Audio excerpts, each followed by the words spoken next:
Kažkaip mes čia įnikom atvažinėti į baldų turgų. Nu, gali būti romantiškas pasimatymas. Jo, šalia autostrados, prie Kauno. Paplepėjom, ane?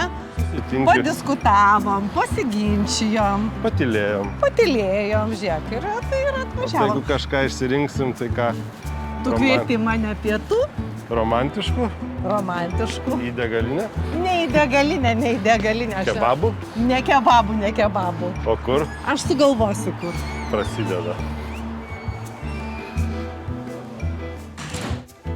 O, ateikit, ką radau. Ką jau tu ten Žiūrėk. radai? Visą gyvenimą, aš mėgau kaip va šitaip, kažkaip kreivai, nežinau. Kaip išsirinkti čiužinį? Čia Brigita mums gali patarti.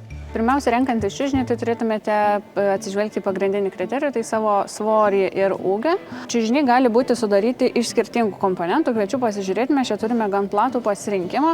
O čia toks čiužinio skrodimas, galim pamatyti, kaip jis atrodo. Čia matote čiužinių pjūvis. Čiužiniai gali turėti įvairaus tipo spiruoklės. Tad pirmiausia, turėtumėte patikslinti man, kokio poilsio jūs ieškote. Aš turiu esminį klausimą. O galima, kad čiužinys būtų, pavyzdžiui, vienoj pusėje man, o kitoj pusėje jam? Aš kitaip norėjau užduoti tą klausimą, ką daryti žmonėm, kurių masė labai skiriasi, Taip, o jie taip. miega ant vieno čiužinio. Taip. Turime čiužinį, kuris turi dvi skirtingas pusės. Tai viena pusė gali būti minkštesnė, kita kietesnė. Taip pat viena pusė gali būti labiau vėdinama, kita labiau sulaikanti šilumą. Pravartu yra, jeigu mes jau tokie skirtingi. Tad vieną naktį miega aš vienoj pusėje, kitą kitoj. Nu, keičiamės pusėm. Šito tai tikrai nebus. Ne, jūs tiesiog galite rinktis čiužinį, kurio viduje būtų tokia medžiaga kaip tam tikras paralono tipas, kuris neperduoda judesių miegančiam šalia. Tai Nusipirkus pristatot? Tai mes pristatome baldus. Ant stogo vežti nereiks. Ne, žinoma, ne pristatymas, nešimas į namus, baldų surinkimas, mes tikime visas šias paslaugas. Gerai.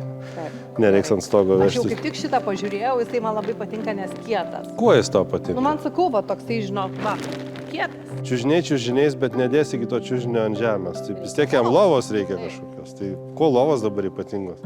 Šiuo metu yra populiariausi lovų modeliai su minkštais atlošais, minkštais galvūgaliais. Mūsų parduotuvėse rasite daug įvairaus stiliaus. Tai yra nuo klasikinių iki itin modernių.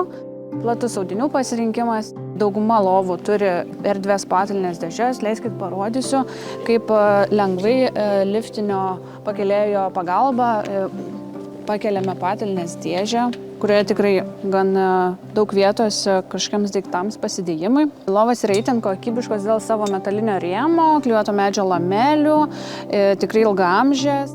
Mūsų parduotuvėje tikrai rasite gan platų pasirinkimą, tinkantį įvairiems namų interjerams. O dažnai matau tie lašiukai, water repellent, tai kas atsparus vandeniui? Taip, tai reiškia, kad audinys yra gamykliškai impregnuota specialia danga paviršiuje, ant kurios išpylus skystį, jisai į jį nesigeria, o laikosi paviršiuje. Taip, Tai galima gėrimus neštis į lovą. galima. Negalima. Water repellent.